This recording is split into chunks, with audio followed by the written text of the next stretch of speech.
बिस्मिल्लाहिर्रहमानिर्रहीम अस्सलाम वालेकुम दोस्तों। अज असां हिते मौजूद आहियूं district national press club Naushahro Feroze में। अॼु जेको इहो असांजो प्रोग्राम मुसलसल हली रहियो आहे जंहिंमें मुख़्तलिफ़ प्रोग्राम्स असां कयूं था। अॼु जेको प्रोग्राम कयूं था हुनमें असां वटि अॼु जेको असां टॉपिक रखियो आहे उहो इहो आहे त ज़िला नौशेरो फिरोज़ में जेकी वधंदड़ बदअमनी आहे उन जे बारे में असां डिस्कशन कंदासीं। असां सां गॾु मौजूदु आहिनि असांजे रूह रवां शाइर व अदीब सीनियर सहाफ़ी और सदर district national press club M Zafar Tagar साहब, मोहम्मद उमर विस्तुर साहब सीनियर जर्नलिस्ट आहिनि। हिन सां गॾु असां वटि social worker doctor Liaquat Sial साहब, नौजवान जेको समाजी कारकुन और जर्नलिस्ट आदिल अब्बासी साहब ऐं हिकु असां वटि सागर साहब मौजूदु आहिनि। शहीद भुट्टो ग्रुप जो जेको आहे उहो ज़िले रहनुमा बि मौजूदु आहिनि, उहो बि तव्हांखे हिन मौज़ू ते ॻाल्हि ॿोल कंदासीं। असां पहिरें हलंदासीं एम ज़फ़र तगर साहब वटि ऐं हुननि सां पुछूं था त जेको बदअमनी उरूज ते थी वई आहे ज़िले में उन जे सॼे बाब जे लाइ हीअ जेके हींअर माण्हुनि में हिकिड़ी परेशानी जो सबबु बणिजे थो, इन जो हींअर छा हल आहे?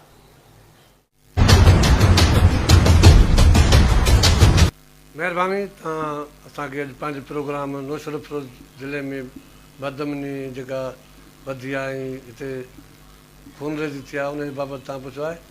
तव्हांखे ॿुधाईंदो न त हिते जेको सियासी उथल फुथल आहे, पुलिस जो न रहणु, रोज़ SP मटणु, SHO मटणु, इन जो ख़ासि कारण इहो बि आहे। ऐं ॿियो जेको हितां जा ज़मींदार आहिनि उहे नथा चाहिनि त हिते अमन अमान रहे, उहो ज़ातनि खे पाण में विड़हाए पाण रोछो ॾिसी रहिया आहिनि।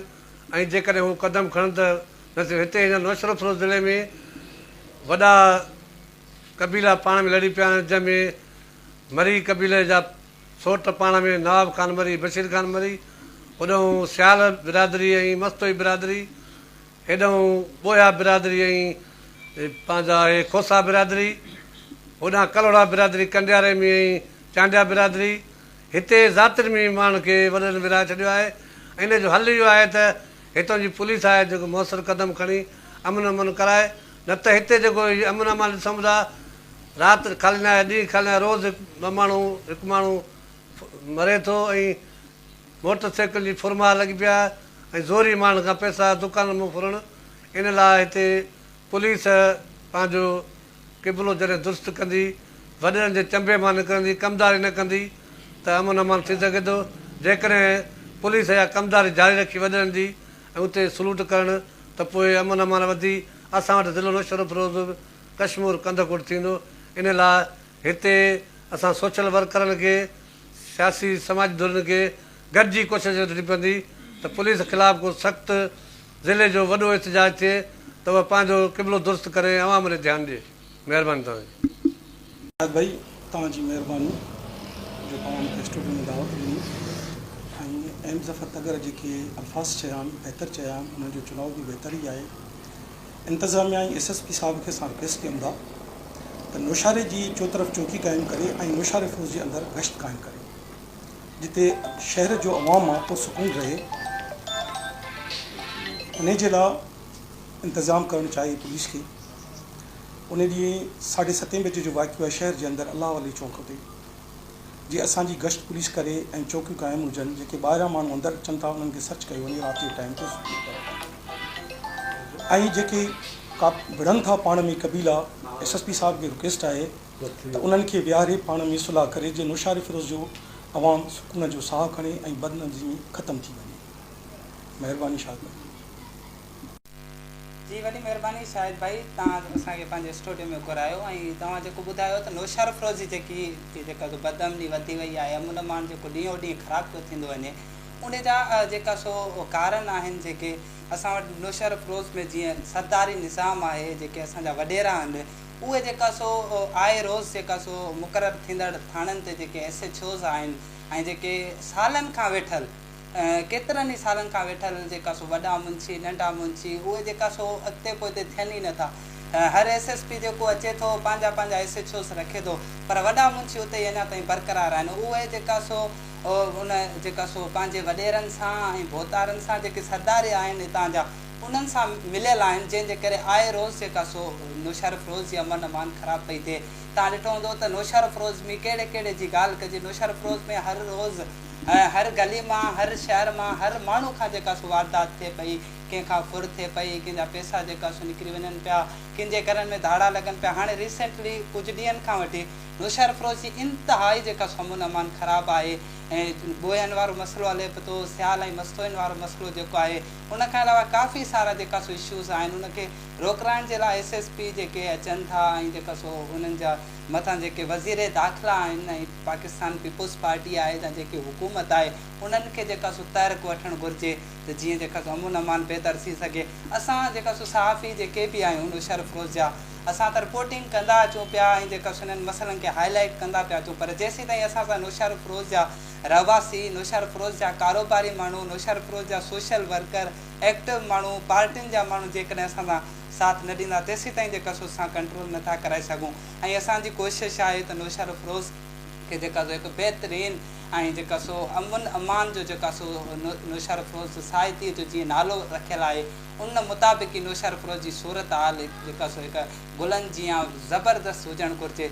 पर अफ़सोस सां चवणो थो पए त जेका सो हितां जेकी इंतिज़ामिया आहे, हितां जा जेके माण्हू आहिनि, उहे जेका सो सुस्तीअ जो रवैयो इख़्तियार कनि था, जंहिं सबबु नौशहर फ़िरोज़ जी जेकी अमन अमान आहे उहा ख़राबु पई थिए। असां सभिनीनि खे घुरिजे त असां जेका सो गॾिजी हिकु अहिड़ी लाइ अमल ठाहियूं त जीअं नौशहर फ़िरोज़ जी अमन अमान हिकु दफ़ो ॿीहर बहितर थी सघे। वॾी महिरबानी। जीअं त अॼोको असांजो जेको टॉपिक आहे ऐं नौशहर ज़िले जो अमन अमान तमामु ख़राबु थी वियो आहे। इन ते सभ खां पहिरियां त मां शुक्रगुज़ार आहियां शाहिद भाई जो, जंहिं पंहिंजे स्टूडियो में असांखे दावत ॾिनी ऐं असांखां कुझु क्वेश्चन कया। इन वजह सां असां इहो ई चवंदासीं त जेको नौशहर फ़िरोज़ जो अमन अमान तबाह थियो आहे, सियालनि जो ऐं मस्तुनि जो जेको सोशल मीडिया ते हुनजो वायरल बि थियो आहिनि, अगरि उन तरह जो वॾेरो आहे जेकॾहिं उन खे ठाहिण ते अचे त उहे ॿई धुरियूं उन जे चवण में बि आहिनि ऐं ठही बि सघनि थियूं। ऐं उन खां पोइ ॿिए नंबर ते तव्हां ॾिसो त ॿोया बिरादरी जो ऐं खोसनि जो इहो हले पियो थो मैटर। उन में बि कल्ह राति हिकिड़े जज जे घर ते जेको आहे सो हमिलो कयो आहे। हुननि ॿोयनि जो चवणु आहे त बाबा जेके खोसर धुर जा जेके ॾुआरी माण्हू आहिनि उन्हनि हमलो कयो आहे ऐं उन में हिकिड़ो उन जज जे ॻोठ जो जेको सो माण्हू ज़ख़्मी थियो आहे। उन खां पोइ तव्हां ॾिसो अचो पुलिस ते असां ईंदासीं त नौशहर फ़िरोज़ में SP को 2 महीना थो रहे, को महीनो थो रहे। ठीकु आहे, जेको SP अचे थो पंहिंजा मनपसंदि SHO खणी थो अचे, पंहिंजी टीम खणी थो अचे। त असीं अपील कंदासीं त महिरबानी करे जेके हाईलाइट नौशहर ज़िले में केस थिया आहिनि, तव्हां ॾिसो त खोसनि जो ऐं ॿोयनि जो केॾो मैटर हाईलाइट लॻो पियो आहे, मस्तुनि जो ऐं सियालनि जो केॾो मैटर हाईलाइट लॻो पियो आहे। ताज़ो अॼी राति ते हकड़ा बिरादरी जो ऐं सोलंगी जो जहिड़ो थियो आहे, जंहिंमें हिकिड़ो सोलंगी क़तलु थी वियो आहे। उन खां पहिरियां तव्हां ॾिसो त नौशहर फ़िरोज़ जी अमन अमान जेको आहे सो तमामु बहितरीन थी वई आहे। नौशहर फ़िरोज़ में रोज़ शहरनि में जेको आहे सो धाड़ा फुरूं, जंहिं रोड सां शहरी को वञे थो त उहो महफ़ूज़ न आहे।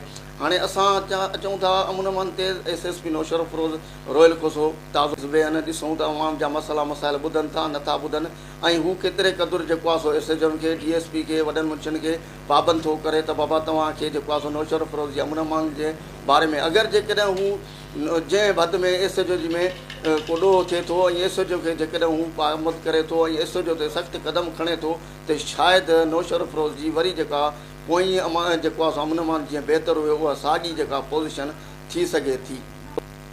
वॾी महिरबानी सर, थैंक यू। दोस्तनि जी बि वॾी महिरबानी, तव्हां सभु हिते स्टूडियो में आया। असांजो ही अहिड़ा प्रोग्राम करण जो मक़सदु इहो आहे त असां न कहिड़े इदारे जे ख़िलाफ़ु आहियूं, न कहिड़ी सियासी जमात सां माना ख़िलाफ़ु आहियूं। असां चाहियूं था त असांजे प्रोग्राम जे ज़रिए माण्हुनि खे अवेयरनेस मिले। असां चाहियूं था जे असांजे अवाम जेको परेशान आहे हू असांजी ॻाल्हियूं ॿुधे, हुननि खे हिकिड़ी ताक़त मिले जे असांजा इदारा मज़बूत आहिनि।